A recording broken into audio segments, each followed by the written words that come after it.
So, ayan mga lakotsera, for today's video, nandito tayo sa Masanghay. Ito po yung Masanghay mga lakotsera. So, from Oroquita and then Puguso, nakarating tayo dito kasi may hinahanap tayo. So, nandito lang pala ang layo-layo. So, sabi daw nila, may malapit daw doon sa may Pure Gold. Hindi ko naman alam. So, first time nating pumunta dito, naglakad kasi nga unexpected nga makarating ako dito kasi may importante akong hinahanap na kusang ang layo-layo. No choice naman tayo mga lakotsera. So, ngayon mga lakotsera, hanap na ang hinahanap natin. So, pauwi na tayo. So, no choice naman. Kailangan nating lakarin. So, may mga sakyanan ng dapat kung gusto natin magsakay. May mga tricycle. And then, doon sa may walang mga jeep dito. Ang jeep na doon sa highway dito, mga tricycle lang talaga. So, kailangan nating maglakad kasi pag tricycle, hindi ko alam kung magkano. So, maglakad na lang tayo. So, naglakad nga tayo papunta, lalo ng Pawi. So, mag-isa lang ako mga lakotsera, unexpected kasi akala ko may malapit lang pala. Pero, hindi ko inasahan na dito lang makikita. So, sa sinabi ko, mayroon daw doon sa may Pure Gold. So, medyo lapit-lapit ang Pure Gold kaysa dito. So, ayan, samahan ninyo ako lakotsera sa ating pag-walking Pawi from Masanghay to Oroquita, Santa Cruz, Metro Manila.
So, ayan mga lakotsira, nakalabang na tayo.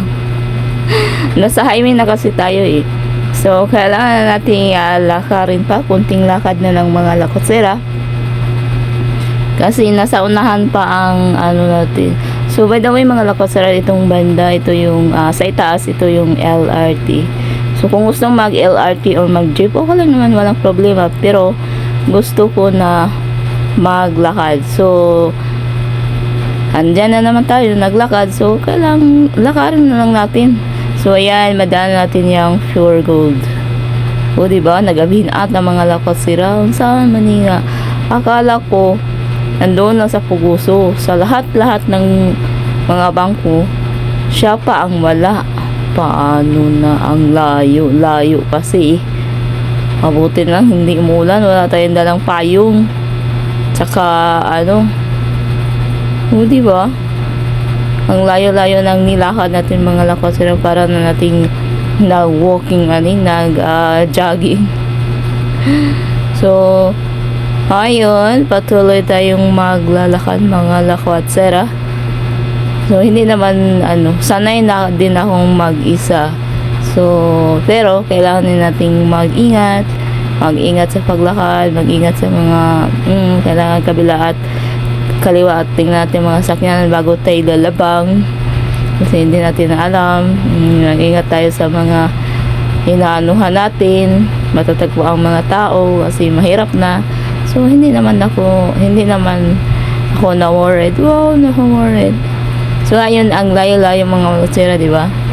So, from Masanghay to, Orokita. Ang sao na lang.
So, ayun mga Lakwatsira, papalapit na tayo. Nandito tayo sa may Puguso. So, part ng Santa Cruz na itong mga Lakwatsira.